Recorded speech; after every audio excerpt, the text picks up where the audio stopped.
அனைவருக்கும் வணக்கம். தொடர்ந்து ஆதரவளித்த ஒரு அனைத்து அன்புலங்களுக்கும் மிக்க நன்றி. எடப்பாடி பழனிசாமி கழகத்தினுடைய நிர்வாகிகளுக்கும் கழகத்தினுடைய பற்றாளர்களுக்கும் ஒரு அன்பான வேண்டுகோளை வச்சிருக்காரு. அது எதற்காக வச்சாரு அப்படின்னு சொல்லி நம்ம பார்ப்போமா. எடப்பாடி பழனிசாமி தமிழக பட்ஜெட் கூட்டத்தோட நடந்துகிட்டு இருக்கும் போதே இங்க இருந்து நான் டெல்லியில போய் அதிமுகவுடைய அலுவலகத்தை பார்க்க போறேன்னு சொல்லி பொய் சொல்லி கிளம்பி போயிட்டார். அங்க போய் அலுவலகத்தை பார்க்கறது மாதிரி பார்த்துட்டு இரவு 8 மணிக்கு மேல மத்திய உள்துறை அமைச்சர் அமித்ஷாவை போய் சந்திச்சு பேசுறாங்க. கிட்டத்தட்ட 1 மணி நேரம் சந்திப்பு நடந்திருக்கு. அந்த சந்திப்புல பிஜேபி அதிமுகவுடைய கூட்டணி உறுதிப்படுத்தி இருக்கிறாங்க.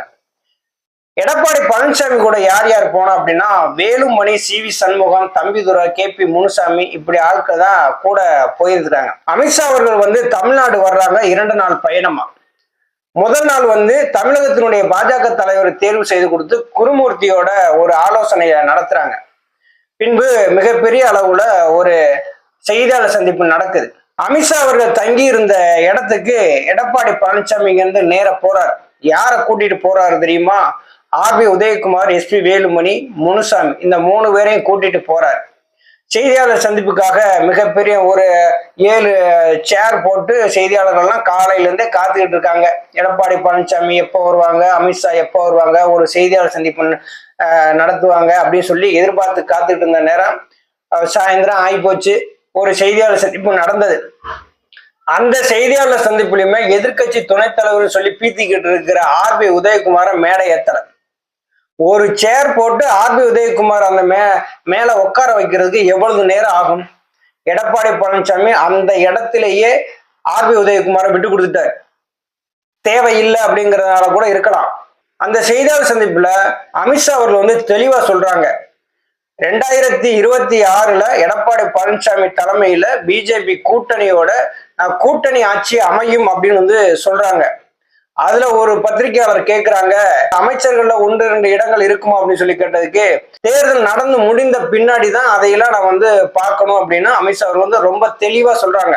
அதே இடத்துல ஒரு மொழிபெயர்ப்பாளரையும் கொண்டாந்து வச்சிருக்கிறாங்க. எடப்பாடி பழனிசாமிக்கு ஹிந்தி தெரியாது, இங்கிலீஷ் தெரியாது. அப்ப அமித்ஷா அவர் ஹிந்தியில பேசுறத எடப்பாடி பழனிசாமிக்கு புரியணும்ல.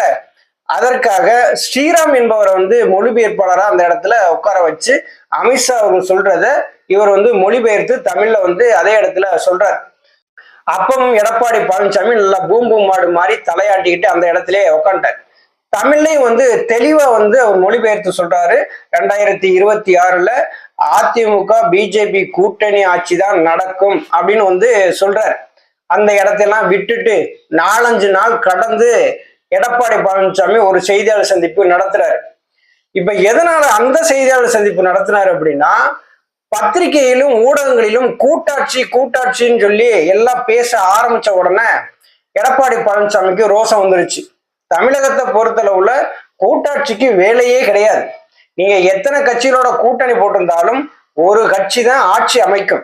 மத்தியில தான் கூட்டாட்சி, மாநிலத்தை பொறுத்தளவுல சுயாட்சி தான். அதிமுக இருந்தாலும் தனிச்சுதான் ஆட்சி அமைக்கும். திமுகவே காங்கிரஸோட கூட்டணி போட்டு 95 இடங்களுக்கு மேல இருந்ததுனால கலைஞர் அவர்கள் மைனாரிட்டி கவர்மெண்டா இருந்தாலும் தனிச்சுதான் ஆட்சி அமைக்கும்னு சொல்லி அன்னைக்கு கூட்டணி ஆட்சிக்கு கலைஞர் அவர்கள் இடம் கொடுக்கல. அப்ப எடப்பாடி பழனிசாமி என்ன பண்ணிட்டாரு, செய்தியாளர் சந்திக்க ஆரம்பிச்சிட்டாரு.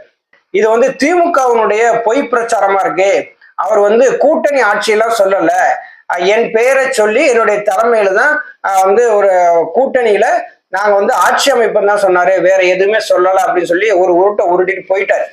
இது நியூஸ் சேனல் ஃபுல்லாமே விவாத நிகழ்ச்சியில மிகப்பெரிய அளவுல பேசும் பொருளா மாறிடுச்சு. இதை தடுத்து நிறுத்தணும். இப்படி விவாத பொருளா மாறின உடனே எடப்பாடி பழனிசாமி என்ன பண்ணாரு, ஒவ்வொரு இடத்துலயும் ஒவ்வொருத்தரை வச்சு பிரஸ் மீட் கொடுக்க ஆரம்பிச்சாரு. இங்கிட்டு பார்த்தா வைகை செல்வன் ஒரு உருட்டு உருட்டுறாரு, இன்னொரு பக்கம் பாத்தீங்கன்னா தம்பிதுரை ஒரு உருட்டு உருட்டுறாரு. இப்படி உருட்டிட்டு இருக்கிற நேரத்துலதான் எடப்பாடி பழனிசாமி ஒரு அறிக்கையை வெளியிடுறாரு. எப்படி வெளியிடுறாரு, கழகத்துல இருக்கக்கூடிய நிர்வாகிகளுக்கும் கழகத்தினுடைய பற்றாளர்களுக்கும் ஒரு அன்பான வேண்டுகோள். புரட்சி தலைவர் எம்ஜிஆர், புரட்சி தலைவி அம்மா இந்த இருபெரு தெய்வங்களின் ஆசையோடு கட்டுக்கோப்பாக ஒரு அதிமுகங்கிற பேர் இயக்கம் செயல்படுது. இங்க இருக்கக்கூடிய அதிமுகனுடைய நிலைப்பாடு மற்றும் செயல்பாடுகள் சார்ந்த கருத்துக்களை யாரும் பொது வெளியில் வெளியிடக்கூடாது. சமூக வலைதளங்களாக இருக்கட்டும், நியூஸ் சேனலா இருக்கட்டும், பத்திரிகைகளா இருக்கட்டும், யாரும் அதிமுகவினுடைய கருத்துக்களாக நீங்க எந்த இடத்திலும் நீங்க பேசக்கூடாது. அவ்வப்போது கட்சியினுடைய நிலைப்பாடு மற்றும் செயல்பாடுகள் சார்ந்து கழகத்தினுடைய தலைமை உரிய நேரத்தில் அதை அறிவிக்கும். இதை தயவு செய்து யாரும் பொதுவெளியில் கருத்துக்களை பகிர வேண்டாம். ஒரு அறிக்கையை வெளியிட்டிருக்கார் எடப்பாடி பழனிசாமிக்கு. பயம் வந்துருச்சு பாத்தீங்களா? அமித்ஷா தெளிவா சொல்லிட்டு போறாரு. எடப்பாடி பழனிசாமி அதை கொஞ்சம் கூட கவனிக்காம அந்த இடத்துல சும்மா உட்கார்ந்துட்டு வெளியில பிரச்சனை வந்த உடனே இன்னைக்கு கழக நிர்வாகிகளுக்கு ஒரு ஆர்டரை போடுறாரு. நீங்க யாரும் தலைமை மீறி பேசக்கூடாது. தொலைக்காட்சிகளா இருக்கட்டும், பத்திரிகைகளா இருக்கட்டும், இது சமூக வலைதளங்களா இருக்கட்டும், யாரும் தலைமையின் அனுமதி இல்லாம நீங்க எந்த விதமான கருத்துக்களையும் தெரிவிக்க கூடாதுன்னு சொல்லி ஒரு அறிக்கையை வெளியிட்டார். பயம் யாரை விட்டது? இன்னைக்கு அதிமுகங்கிற ஒரு இயக்கத்தை கொண்டு போய் இன்னைக்கு தன்னுடைய சுயநலத்துக்காக பிஜேபி கிட்ட அடகு வச்சுட்டாருன்னு சொல்லி எல்லா நிர்வாகிகளும் கொந்தளிச்சு கதறாங்க. பிஜேபியோட கூட்டணி வச்சதே எங்களுக்கு பிடிக்கல அப்படின்னு சொல்லிட்டு நிர்வாகிகள் எல்லாம் புலம்ப ஆரம்பிக்கிறாங்க. யாரை கேட்டு இந்த முடிவு எடுத்தாரு? இவர் மகன் நல்லா இருக்கணும், சம்பந்தி நல்லா இருக்கணும், எந்த வழக்குகளையும் மாட்டிடக்கூடாதுங்கிறதுக்காக ஒரு மாபெரும் இயக்கத்தை இன்னைக்கு பிஜேபியோட கூட்டணி வச்சு மிகப்பெரிய அளவுல தோல்விக்கு காரணமாக ஆயிட்டாரு எடப்பாடி பழனிசாமி சொல்லி புலம்ப ஆரம்பிக்கிறாங்க. எல்லா இடத்துலயுமே ஒரு புலம்பர்கள் வெளியில வந்துகிட்டே இருக்கு. அதுக்கு மிகப்பெரிய உதாரணம் சொல்லி திருப்பூர்ல கழக நிர்வாகி, அங்க இருக்கக்கூடிய எடப்பாடி பழனிசாமியுடைய நிர்வாகி அவர்கள் பேசினது பிஜேபியோட மாவட்ட செயலர் எச்சரிக்கை விடுத்தது. எப்படி இருக்கும் பாருங்க அதிமுக. ஒரு மனிதர் அதிமுகவுல இல்ல அப்படிங்கிறதுனால இன்னைக்கு கண்டமணிக்கு எல்லாம் பேச ஆரம்பிக்குது. இன்னைக்கு அதிமுகவுல ஓபிஎஸ் இல்லாம எடப்பாடி பழனிசாமினால இந்த கட்சியை வழி நடத்தி அதிமுகவை வெற்றி பெற வைக்க முடியுமா? முடியாது அப்படிங்கிறது தான் பொதுமக்களுடைய கருத்தாவும் இருக்கு, தொண்டர்களுடைய கருத்தாவும் இருக்கு. ஒருங்கிணைப்பு எப்போது அப்படின்னு சொல்லிதான் தொண்டர்களும் எதிர்பார்க்கிறாங்க, பொதுமக்களும் எதிர்பார்க்கிறாங்க. எடப்பாடி பழனிசாமியினுடைய பிஜேபி கூட்டணி ஒரு பொருந்தாத சந்தர்ப்பவாத கூட்டணிக்கு மக்கள் வாக்களிக்க நாங்க தயாரில்லை அப்படின்னு சொல்லி பொதுமக்களே இப்ப புலம்ப ஆரம்பிச்சிட்டாங்க. நன்றி, வணக்கம்.